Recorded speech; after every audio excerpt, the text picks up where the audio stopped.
Shirley Batty show. I never kind of show more I watch on TV. Hey, my selector, fire it up. Go on, Shirley. Easy. Shirley Batty show. Everybody knows it's the Shirley Batty show. Oh, I love me. Oops, and you too. Well, hello again. Oh my goodness, today we have a special guest, and our special guest today is Ian Mack. Hello, Ian. Hello. Hey, Hello, how how you doing, Shirley? How you doing, Owen? I'm not too bad. Why is he talking to you? I don't know why he's talking to me, because I'm looking after you. Okay, all right. I'll excuse you on that one. All right, you'll excuse me? Yes, I will. All right, let's get on with the interviews. My show, I do it as I want. Okay, I'm sorry about that, Ian. No, you're not. Yes, I am. Okay, let's just get on with it, okay? Okay. So, Ian, I'd like to find out more about you. Who is Ian Mack? Who's Ian Mack? Who's Ian Mack? Ian Mack, I've been a full-time entertainer for probably 16 years, something like that, probably a little bit more. Before that, I used it in teaching. I used magic in teaching. And after a few years, I soon realised that puppets in my show was very important. And not only very important, but gave me a lot of control within the shows that I was doing.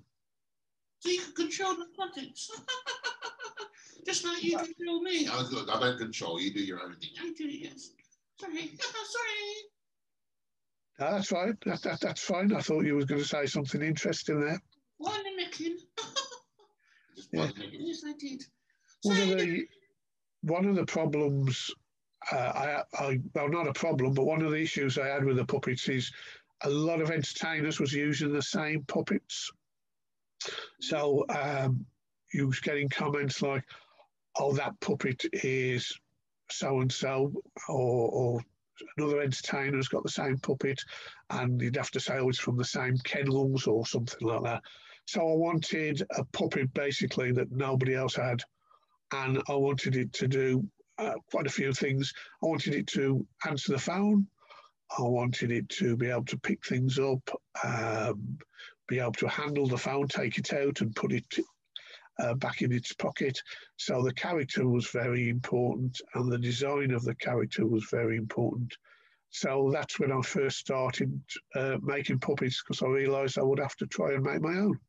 So how did you learn to make them? Very much by trial and error at the very beginning. So literally just jumped in, bought not a load, but bought some foam, bought some fabric. I tried to pattern, tried to imagine, looked at objects, how they was made, how the shape was made, and had failure after failure after failure after failure. So I would say, and I was probably making a good year and a half, a couple of years before I actually made a puppet that I thought, yeah, I can actually take this out and use in my shows, because it was a slow process to get it right and right for me to use. Wow. So did you go on YouTube and get like stuff to learn from as well? Yeah, there was a few people on YouTube that which I used to watch, and I found very interesting. One is Adam Krutinger, who his methods of looking at, well, he teaches looking at everyday household objects and how you can use them.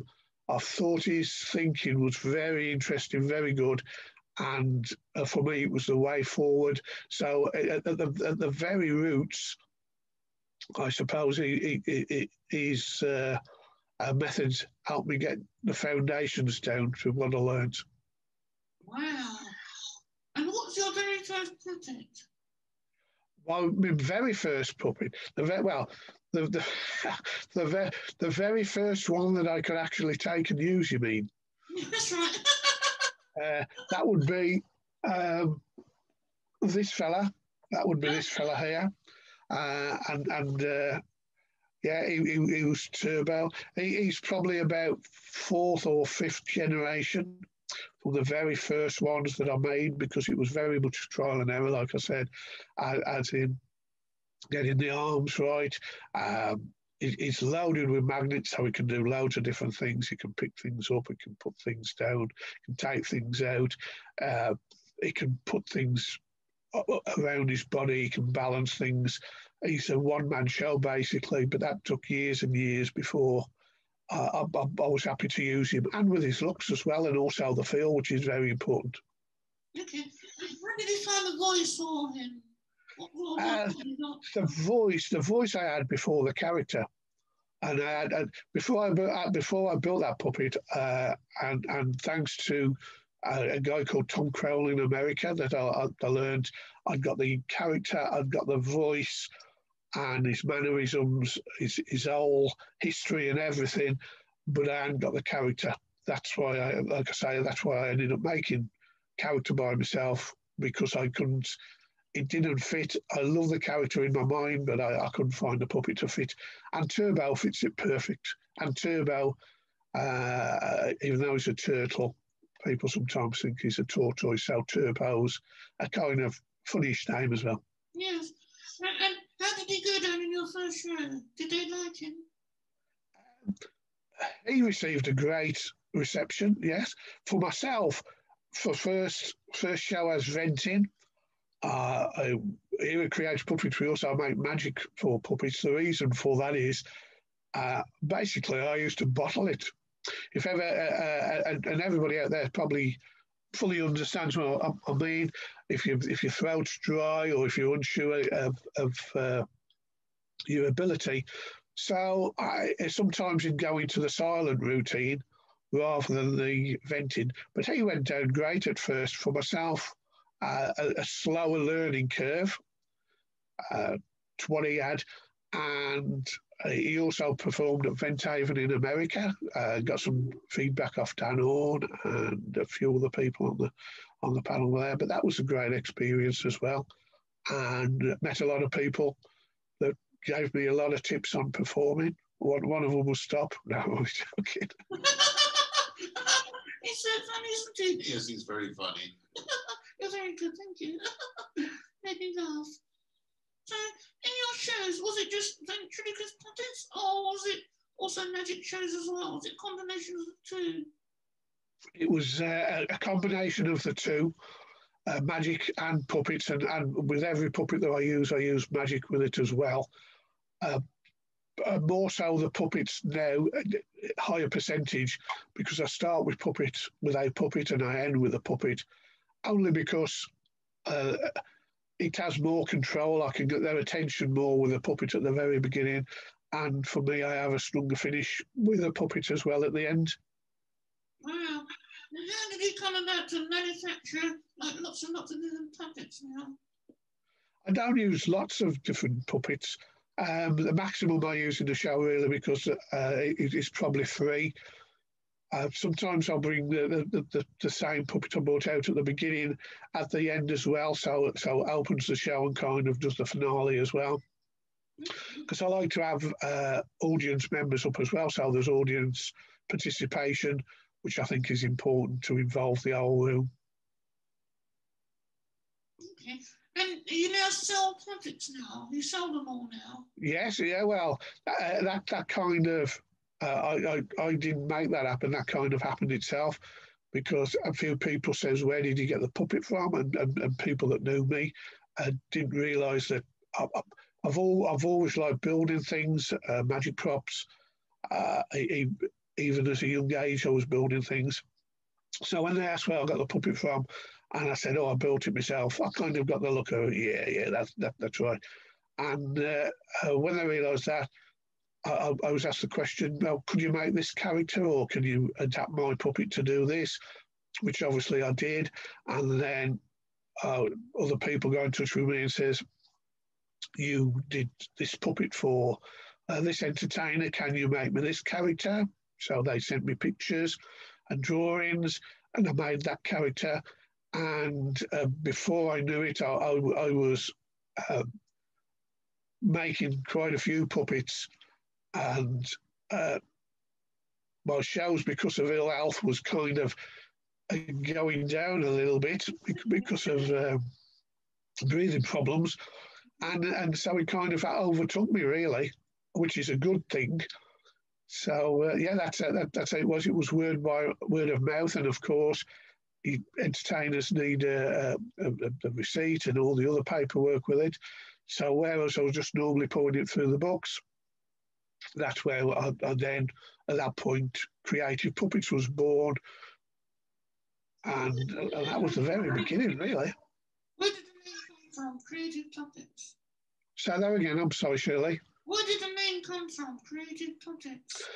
Creative Puppets. I wanted something that had got puppets in it or sounded like puppets, and I wanted also something that kind of gave the idea that there was bespoke puppets I didn't quite like, or unique puppets. So Creative Puppets, because they're handmade and the creation's really within the person who comes to me. It's their creation basically, and I just, whatever they see, I bring to life. So you make custom-made puppets then? Custom-made? Yeah, 95, probably higher than that, of the builds I do are commission builds. People, like I say, people send me drawings, or they tell me what the character is, what they want that character to do, because puppets can be have things within them. So I've made puppets where there's paws inside, where things have flew through the air and they've caught them and picked things up. Blinking ears, eyes, blinking ears. That's the new thing. Blinking ears, blinking eyes. If you want blinking ears, I suppose that's possible, really, but I don't see a lot. Yeah. he's very good. He's very funny, isn't he? Yes, he's very funny. Let's get on the interview. I shall do it in my own time. All right, you're doing your own time. Sorry, he's trying to interrupt me. I'm not interrupting. Sorry. So, Ian, is there anything you'd like to tell the world about Creative Puppets? What we need to know, and how, if I wanted to make puppets, what I'd need to do, etc. If you want to build puppets yourself, do you mean, Shirley? Yes. If you want to build puppets yourself, one for start off, get in the mindset of it, because it can be quite daunting. But if you look at it logical and how it's made, I always look at building puppets as I'm looking at you now, Shirley. Okay, if I was to say somebody wanted you as a puppet, then I would look at you and I would look at the shape of your head, so the skull. Then I would look at the muscle that was on the skull, and then obviously the skin. And that's where I'd start. So I'd build a skeleton, then I'd put the muscle on, then I'd put the skin on, then I'd look at your hair, and then obviously your eyes, your features, all different things, your body. And you're looking at my body? Oh, naughty man. No, he's talking about building. Oh, sorry. No, sorry. Yeah, I didn't mean that, Shirley. Even though you are quite a beautiful lady, I didn't mean that. So sorry if I offended you on that. That's fine. I blushed. Lovely eyes as well. So great. You would make a great puppet, I have to say. Oh, I can't imagine. I'm sure somebody out there would want a puppet who would look like you. I'm sure there is. No, I couldn't think of anyone making a puppet like me. I'm unique. You're unique. Yeah. Well. As for people, you mentioned the word unique. Unique's quite key, because a lot of entertainers I built for, they want a unique puppet for the same reason why I prefer to have a unique puppet, because they don't want their puppet associated with anybody else, and anybody thinking that they're obviously taking somebody else's routine or somebody else's character. Yeah, I suppose if you've got your own sort of puppet, you've got your own style, because, like I say, if you made two clarinets, they wouldn't be the same, would it? Because it's always better to have something original. Absolutely, and Kermit's a great example of that. Really good example. If you look at other puppeteers, if you look at Paul Zerden, John Kimmins, those they have kind of unique characters. John used to have like a Willie the Kid, but he had a custom one made, so he was different to other ones as well. And Steve Hewlett, his one's Max Fulham, Shane Retton, Owen Reed. Yeah. Never heard of him. You sure? I'm sure I've not heard of him. Yeah, I'm sure I seen him on Police 5. I'm sure of it. Yes, he's wanted. Shirley, stop it. I'm sorry. Sorry, Ian. Sorry. That's okay. Just so funny. You think your jokes are? Yes, they are. Okay, so we're going to have to wrap this up soon because I think we've taken a lot of Ian's time now. Have I taken all your time, sir? I'm fine to talk to you all day, Shirley. Well, what I'll do after the show, I'm going to put all your information on the website, how people can get hold of your stuff and how people can get stuff made, custom made stuff by you, because I think it's been wonderful having you on my show. Is there any final words you'd like to say to the millions and millions of people outside who watch my show? Yes, definitely. Keep safe, keep well, and hopefully very shortly we'll get out of the situation that we're all in throughout the world at the moment. And Shirley, thank you for inviting me as well. It's been lovely speaking to you. Thank you very much. I was going to say, actually, has this COVID affected your business in any way? Obviously, as my main customers are entertainers, I don't need to state the fact that we're all finding it difficult to work because of the situation. But so yeah, it affects the things that on a few commissions that I've done, I've fitted a lot of additions, let's call them additions, to try and help out in a way, because they're helping me out as well, obviously, throughout these times. For all of us, the work just isn't flowing, entertaining all the building as it was. So if we can all keep afloat and we can all keep positive and all stick together, then there should be a way through. Oh, thank you very much for that lovely message. Ian, it's been a pleasure to have you on my show, and hopefully stay safe, stay good, and... It's been a pleasure. Thank you. Thanks very much. Okay, bye.